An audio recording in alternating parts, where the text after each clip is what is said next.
दोस्तों, कल शाम राजधानी दिल्ली में हुआ ऐसा धमाका जिसने पूरे देश को हिलाकर रख दिया। ये घटना शाम को करीब 6:52 से 7 बजे के बीच हुआ। एक कार ब्लास्ट हुआ जो लाल किला मेट्रो स्टेशन के बाहरी इलाके ट्रैफिक सिग्नल के पास आकर रुकी और कार के पास जो कई गाड़ियां थी वो जल गए, जिसमें 6 कारें, 2 से 3 ऑटो या रिक्शा भी जल गए। अभी तक 8 लोगों की मौत हुई है, लगभग 20 से 24 लोग जख्मी हुए हैं। एनआईए और एनएसजी और स्थानीय पुलिस को मौके पर भेजा गया। कार के मालिक को गिरफ्तार किया गया, जो कि हरियाणा की कार i20 बताया जा रहा है। ओनर का नाम सलमान है। उसने कहा है वो इस गाड़ी को आगे किसी को बेच दी थी और अब जिसको बेची थी उसका कनेक्शन कश्मीर से आ रहा है। दिल्ली के साथ साथ उत्तर प्रदेश, महाराष्ट्र, आंध्र प्रदेश कई इलाके में हाई अलर्ट जारी कर दी गई है। ब्लास्ट एक धीमी गति से चलती हुई कार में हुआ था, जिसे ट्रैफिक सिग्नल पर रोका गया था। पता नहीं बहुत तेज एक ब्लास्ट हुआ, खूब तेज वाला। हम तो अपने बच्चे लेकर आए कैसे।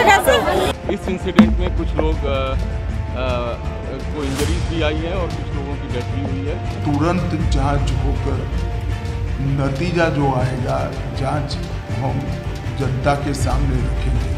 लेकिन कल सुबह जो 2 खबरें आई उसने सभी को हैरान कर दिया। 2 डॉक्टर को पकड़े गए जिनका मिशन अगर कामयाब हो जाता तो इस देश में एक ऐसा टेरर अटैक होता जिसको देशवासियों कई सालों तक याद करते। एक डॉक्टर ने ऐसा केमिकल बनाया जिसको छूने से इंसान की मौत हो सकता है। वही फरीदाबाद से एक ऐसा डॉक्टर पकड़ा गया जिसके पास से 3.5 किलो से ज्यादा विस्फोटक था और टोटल 2900 किलोग्राम एक्सप्लोजिव मिलने की बात सामने आई है। और ये सब दिन भर चल ही रहा था कि शाम को दिल्ली से एक खबर आ गया। गुजरात एटीएस ने ऐसे 3 आतंकवादियों को पकड़ा जिनका मिशन अगर कामयाब हो जाता तो देश में एक बहुत बड़ा हमला हो सकता था। ये हमला न सिर्फ लाखों लोगों की जान लेती, न जाने कितने फैमिली को तबाह कर देता। गुजरात एटीएस ने हाल ही में जिन 3 आतंकवादियों को पकड़ा है वो लोग देश भर में बड़े हमले की कोशिश कर रहे थे। इनके पास हथियार, जिंदा कारतूस और टॉक्सिक केमिकल मिलने की भी पुष्टि हुई है। इस 3 आतंकवादियों का मकसद देश के अलग अलग हिस्सों जैसे दिल्ली, लखनऊ, अहमदाबाद सहित बाकी इलाकों में भी हमले करना था। ये बताया जा रहा है कि ये लोग पाकिस्तान और अफगानिस्तान के हल्डर्स के संपर्क में थे। अहमदाबाद, लखनऊ और दिल्ली को ट्रेवल करके खुफिया रोडों की फोटो भी खींच के रखी थी।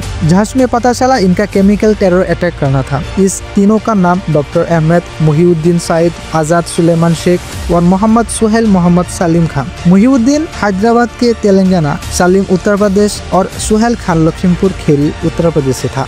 जो अलग अलग टीमें बनाई गई थी उनमें से इस आरोपी को अदालत के पास जो टोल नाका है उस पर वॉच रखी गई, क्योंकि इसका मूवमेंट उस साइड में आ रहा था।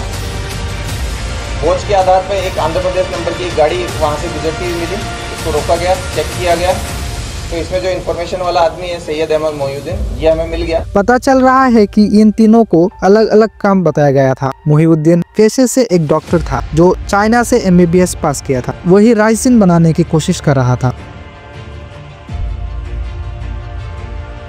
साथ ही 20 साल के सुलेमान शेख हथियारों की सप्लाई और रेकी में शामिल था और वही 23 साल के सुहेल खान हथियारों का इंतजाम और आतंकी गतिविधियों में हिस्सा लेने वाला था। मुहिउद्दीन सईद इस साजिश का प्राइम सस्पेक्ट था, जिसने रेसिन जैसा खतरनाक केमिकल की जानकारी रखने के चलते ये हमला करने की कोशिश की थी। इनमें से 2 लोग पाकिस्तान से हथियार मंगा के गुजरात पहुंचे थे और इम्पोर्टेंट जगहों पर रेकी की थी। जांच में पता चला है कि इनका मार्गदर्शन अफगानिस्तान के अबू खदीजा के नामक एक हैंडलर्स के जरिए हो रहा था, जो इस्लामिक स्टेट खोरासान प्रोविंस यानी ISKP से जुड़ा था। इतने नंबर्स में हथियार, कारतूस, केमिकल मेटर का मिलना इस बात का संकेत है कि ये लोग लार्ज स्केल आतंकवादी हमले या बायोलॉजी टेरर अटैक करने वाले थे। ये लोग भीड़-भाड़ वाली इलाकों में हमला करने की इरादे से हथियार की सप्लाई और रेकी कर चुके थे। उनके पास से मिले केमिकल से ये भी क्लियर था कि वो ट्रेडिशनल और ऑर्गेनिक दोनों स्तर पर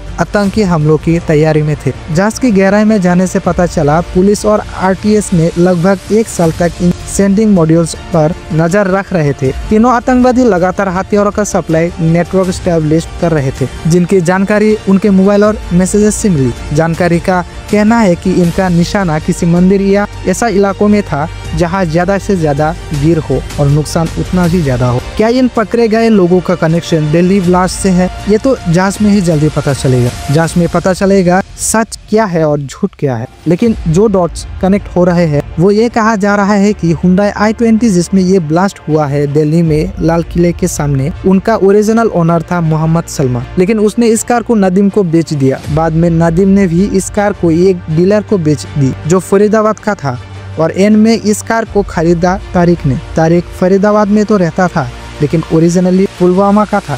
सोचिए, डॉक्टर मुजामिल शेख जिनके यहाँ से लगभग 300 किलो की आईडी मेकिंग मटेरियल चीज की गई है, यानी वो भी फरीदाबाद में रहता था, लेकिन वो भी ओरिजिनली पुलवामा यानी कश्मीर का रहने वाला था। यानी ये आपस में सारी चीजें जुड़ती हुई दिखाई दे रही है। हालांकि जब ये जांच एजेंसी जब जांच करेगी तब सही तार कहाँ से किससे जोड़ रहा है वो हमें जरूर बताएंगे। लेकिन लगता है कि तारिक पैनिक कर गए थे क्योंकि डॉक्टर मुजामिल पकड़ा गया था और इसलिए जल्दबाजी में लाल किले के सामने ये हमला किया गया। ये डॉट्स है जो लोग कनेक्ट करने की कोशिश कर रहे हैं, वो क्या सच है झूठ है वो जांच में ही पता चलेगा। डॉट्स के बारे में आपको क्या लगता है कमेंट करके बता सकते हैं।